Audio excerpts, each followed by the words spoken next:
అనంతపురం జిల్లా తాడిపత్రి నియోజకవర్గ కాంగ్రెస్ పార్టీపై ఒక ప్రైవేట్ ఏజెన్సీ చేయించిన సర్వేలో కాంగ్రెస్ పార్టీ అభ్యర్థి సూర్యనారాయణ రెడ్డి 10% ఓటింగ్ సాధించబోతున్నట్లుగా తెలుస్తుందని, అంతేకాకుండా అతను పార్టీ కోసం ఎంతో కృషి చేస్తూ తనకంటూ పార్టీలో మంచి గుర్తింపు తెచ్చుకున్నాడు అంటూ ప్రజల్లో వినిపిస్తుందని పలువురు చర్చించుకుంటున్నారు.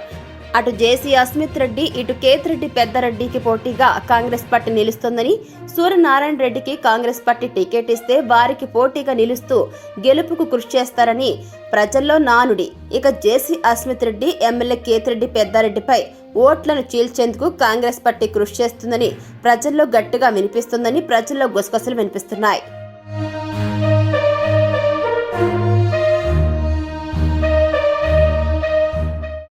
ఆనాడు కాంగ్రెస్ ప్రభుత్వం దీన్ని ప్రవేశపెట్టింది.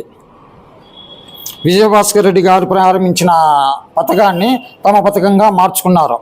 ఇకపోతే రైతు బాంధవుడు, అభిమాని వైఎస్ రాజశేఖర్ రెడ్డి గారు ప్రజల గుండెల్లో ఎప్పటికీ చిరస్మరణీయంగా నిలిచిపోతున్నాడు. ఆయన ప్రవేశపెట్టిన రైతు రుణమాఫీ, ఆ నుంచి వచ్చేసి రాజీవ్ ఆరోగ్యశ్రీ, ఉచిత కరెంటు, 108, 104 సేవలు ఈరోజు చాలామందికి లబ్ధి పొందుతున్నారు. ఇవే కాక ముస్లిం సోదరులకు 4% రిజర్వేషన్ కల్పించి ఆయన వాళ్ళ పాలిట ఆరాధ్య నాయకునిగా ముస్లింల గుండెల్లో నిలిచిపోయినాడు. ఇంకా అనేక పథకాలు ప్రవేశపెట్టినారు. ముఖ్యంగా తాడిపత్రి నియోజకవర్గానికి చెప్పదలుచుకున్నది ఏమంటే, ఈ తాడిపత్రి నియోజకవర్గం అభివృద్ధి చెందింది అంటే అది కాంగ్రెస్ పార్టీ వల్లనే. కాంగ్రెస్ పార్టీ ప్రభుత్వంలోనే ఈ తాడిపత్రి నియోజకవర్గం మొత్తం అభివృద్ధి చెందింది. మనకు 15 సార్లు ఎన్నికలు జరిగితే 10 సార్లు కాంగ్రెస్ పార్టీ గెలిచింది. ఇక్కడ కాంగ్రెస్ పార్టీ గెలవడంలోనే తాడిపత్రిలో అభివృద్ధి జరిగింది. ఎక్కడ 1952 నుంచి 2019 వరకు జరిగిన ఎన్నికల్లో ఒక్క 52లో సర్లా సుబ్బారెడ్డి గారు, 62లో ఇండిపెండెంటు, 83లోను 2014లోనే టీడీపీ గెలిచింది, 2019లో వైఎస్ఆర్ గెలిచింది. ముఖ్యంగా అన్ని చూసుకుంటే కాంగ్రెస్ పార్టీనే ఈ నియోజకవర్గానికి అభివృద్ధిలో కృషి చేసింది. నుంచి అదనపు నిధులు రాజశేఖర రెడ్డి గారు ముఖ్యమంత్రిగా ఉన్నప్పుడు సెంట్రల్ నుంచి అదనపు నిధులు తెప్పించి తాడిపత్రి నియోజకవర్గంలో డ్రైనేజీ ఏర్పాటుకు ఆయన ఎనలేని కృషి చేసినాడు. ఇదంతా కాంగ్రెస్ ప్రభుత్వం చలవా.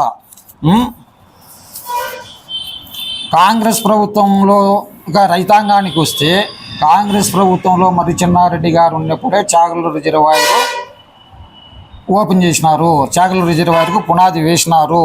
చాగల రిజర్వాయరు, ముచ్చుకోట రిజర్వాయరు, చల్లా సుబ్బరాయ సాగరు, పెండేకల్లు రిజర్వాయర్లు ఇవన్నీ కూడా కాంగ్రెస్ గవర్నమెంట్లో కూడా ప్రవేశపెట్టినవి. కదమ ప్రభుత్వాలు ఏమీ తాడిపత్రి నియోజకవర్గానికి చేయలేదు. కాంగ్రెస్ పార్టీ ఒక మహావృక్షం, ఆకులు రాలిపోతానే కాంగ్రెస్ పార్టీ పని అయిపోయిందని అనుకోవడం అవివేకము. ఇప్పుడున్న వాళ్ళంతా ఒకానొకప్పుడు కాంగ్రెస్ పార్టీలో పనిచేసిన వాళ్ళే.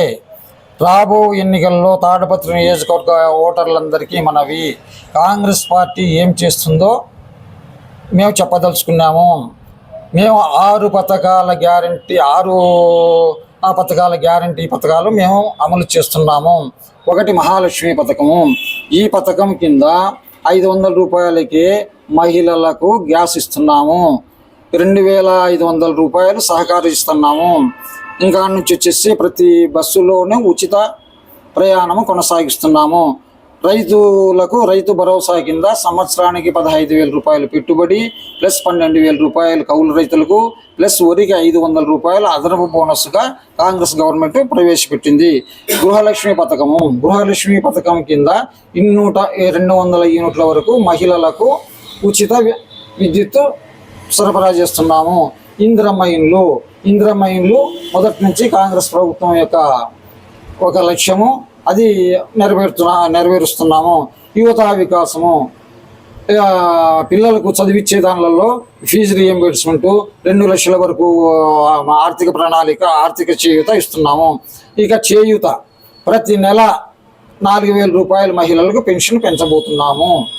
ఈ పథకాలు ఇప్పటికే కర్ణాటక, తెలంగాణ ప్రభుత్వాలు అమలు చేస్తున్నాయి. రాబో కేంద్రంలో కాంగ్రెస్ అధికారంలోకి వస్తే ప్రతి పేద రైతుకు ప్రతి నెల 5,000 రూపాయలు మహిళలకు బ్యాంకులో వాళ్ళ అకౌంట్లో జమ చేస్తారు కూడా. ఇది మొన్న అనంతపూర్లో ఖర్గే గారు వచ్చి అమలు పథకాన్ని ప్రారంభించినారు. ఉపాధి హామీ పథకం ద్వారా దేశవ్యాప్తంగా కాంగ్రెస్ గవర్నమెంట్ ఎలాంటి ప్రయోజనము పేదలకు అందిస్తూ ఉందో ఇది కూడా అలాంటి పథకమే ప్రవేశపెట్టినాము. ఆ నుంచి వచ్చేసి రానున్న ఎన్నికల్లో కాంగ్రెస్ పార్టీకి ఓటు వేసి అత్యధికంగా గెలిపించవలసిందిగా కాంగ్రెస్ పార్టీ కోరుతా ఉంది. తాడపత్రి నియోజకవర్గ ఇన్ఛార్జిగా నేను విజ్ఞప్తి చేస్తున్నాను. జై కాంగ్రెస్.